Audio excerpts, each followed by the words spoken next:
Hello. Good morning, good afternoon, and good evening. Welcome sa ating channel.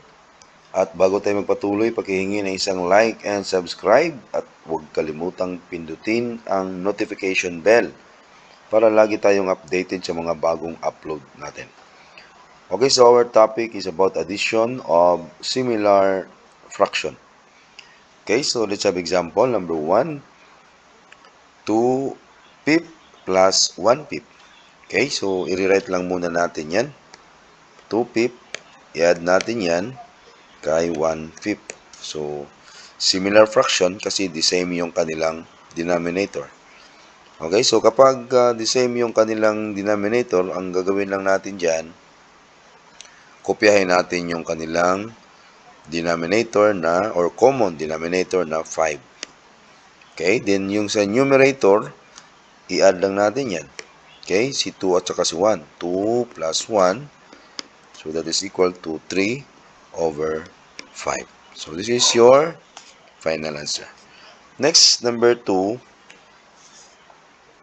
5/9 plus 2 over 9. Okay?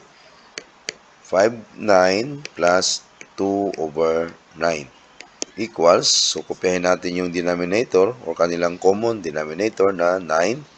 Tapos yung numerator, i-add lang natin yan, 5 plus 2. So equals 5 plus 2, that is 7 over 9. Okay? Next, number 3, 4 over 7 plus 3 over 7.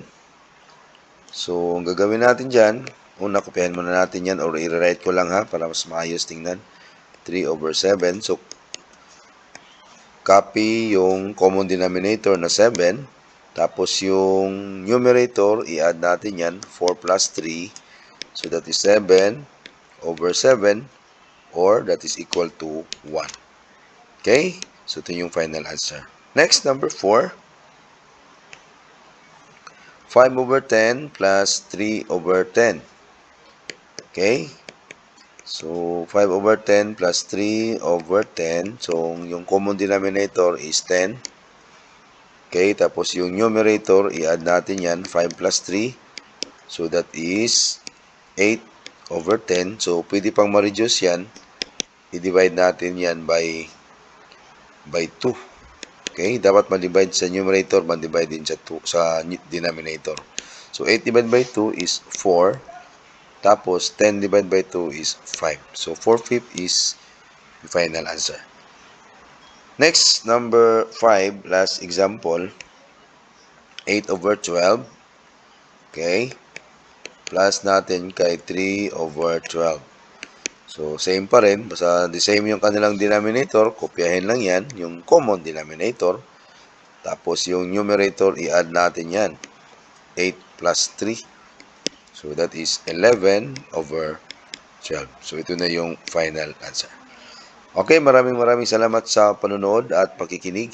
At again, sa hindi pa nakasubscribe, paki-subscribe na lang at huwag kalimutang pindutin ang notification bell para lagi tayong updated sa mga bagong upload natin. Maraming salamat and God bless.